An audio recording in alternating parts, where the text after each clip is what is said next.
When I first started painting, I could not figure out how to make strong, believable light within my scenes. It wasn't until I learned that values are the key. You cannot have light if you don't paint dark. So today, I'm going to show you how I paint this scene. We're going to walk through it step by step. Capturing brilliant light in your watercolor paintings is not as hard as you might think. The first thing that I do when I start painting is I lay out a drawing. And once I have that drawing in place, I wet down the front and the back of the paper. And then I'm ready to start painting.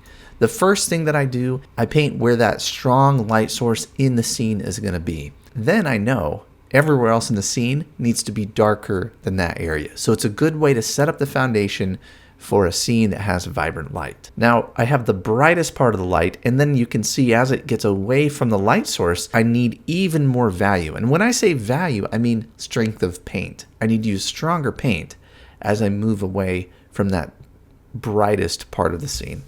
So I'm moving around the scene, adding in the lightest values all over the place. So the lightest part of the cars, the lightest part of the house, the lightest part of the roof, and the grass and the road and all of those areas.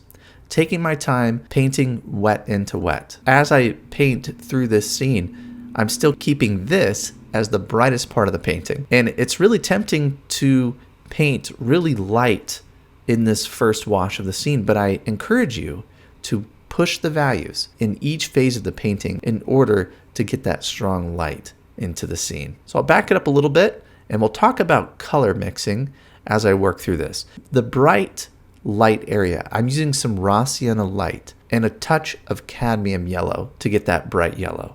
And then as I move away, I'm using more raw sienna to strengthen that. Then in the cooler areas, I'm starting to work in some more neutrals, some neutral tint, adding a little bit of lavender, cobalt blue into these areas. There's more coolness in the shadows in those areas. And then I'm using some raw sienna, some neutral tint, up here to get some more of those neutral warm tones away from the light source. Down here I'm using some cobalt turquoise and raw sienna with some neutral tint to get the grass in the shade.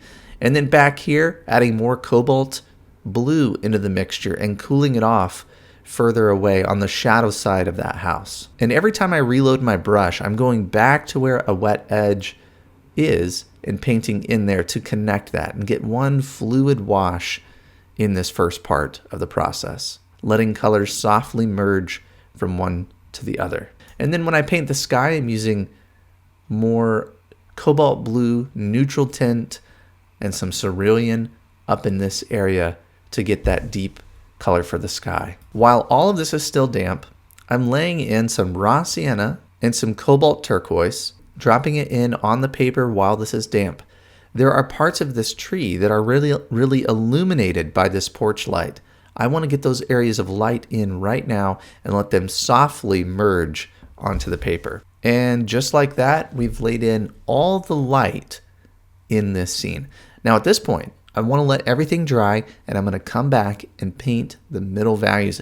And you'll see that once we start to add more strength and more tone around those lights, around this main light source, it's going to start to feel much brighter and much more realistic. There's a lot of information going on here. It's always helpful to just observe more. Take a look at it and see how can I kind of create an impression of the effect of light that is happening on the side of this house. And that's where I'm starting right here at the light source. I'm negatively painting and leaving some of those strips of light on that house. And then you'll see after I paint it, I have a chance to lift it off and get that soft edge, just like I see in the reference photo. So I take a clean brush and I lift off some of those edges, distorting it just enough. And it's that softness that creates that real effect of light. So now that I'm laying in some of this middle value, just like I did in the first wash, as I get away from the light source, I need to cool it off. I'm adding more cobalt blue. Looking at the middle value on the car, merging it into the shape of the middle value on the wall that I've already painted. Adding the shadow side into the car, really paying attention to what is warm, what is cool.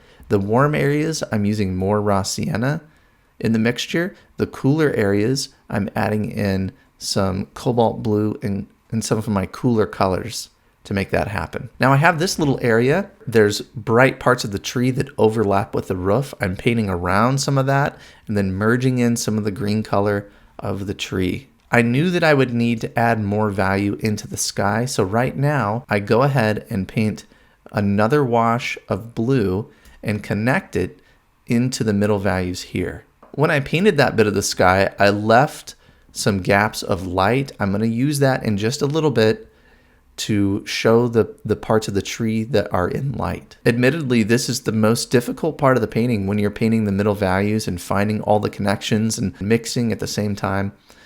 But the more you practice it, the easier that it becomes.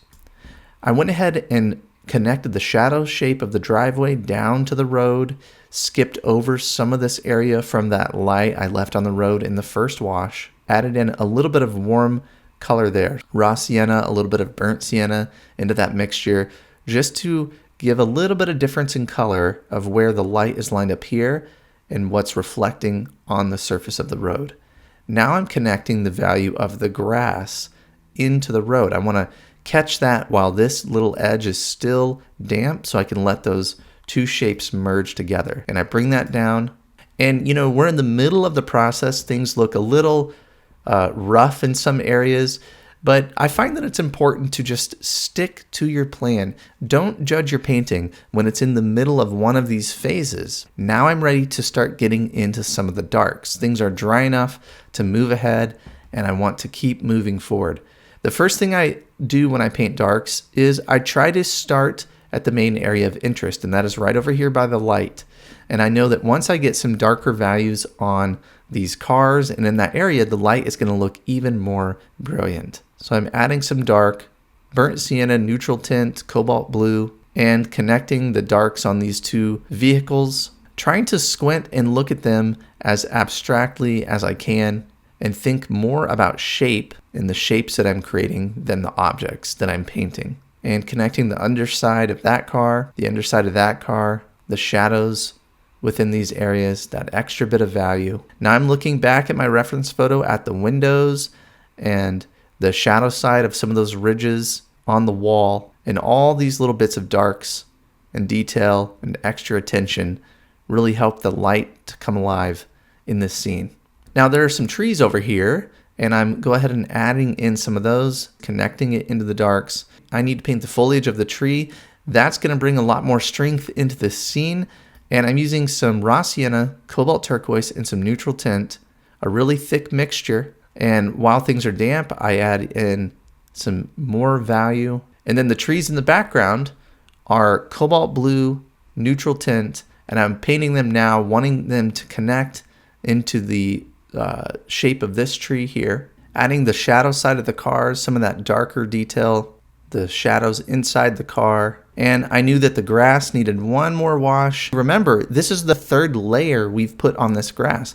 So don't be afraid to glaze over things and layer to get to that value that you need to. There's some trees and detail over here on the house, some windows and things like that, and this evergreen tree in front of the house that added some nice texture.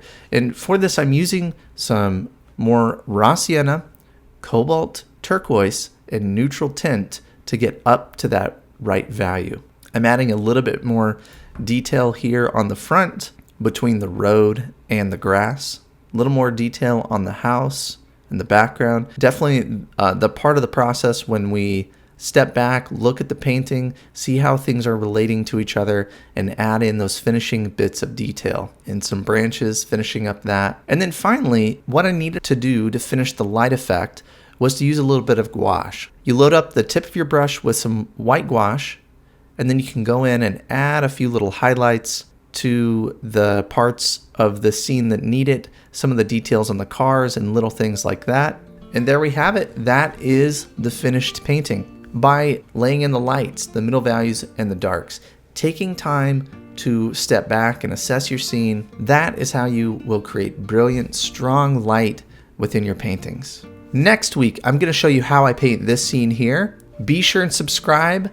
I come out with a new video every single Monday. If you are looking for something that can help you take your paintings to that next level, I have a free resource for you. Take a look at this. Have you ever been really excited about a painting and you get all set up, you find that right reference that you're excited about, and then it's time to go and you feel lost? I have a free resource that I want to give to you today that can help with these problems.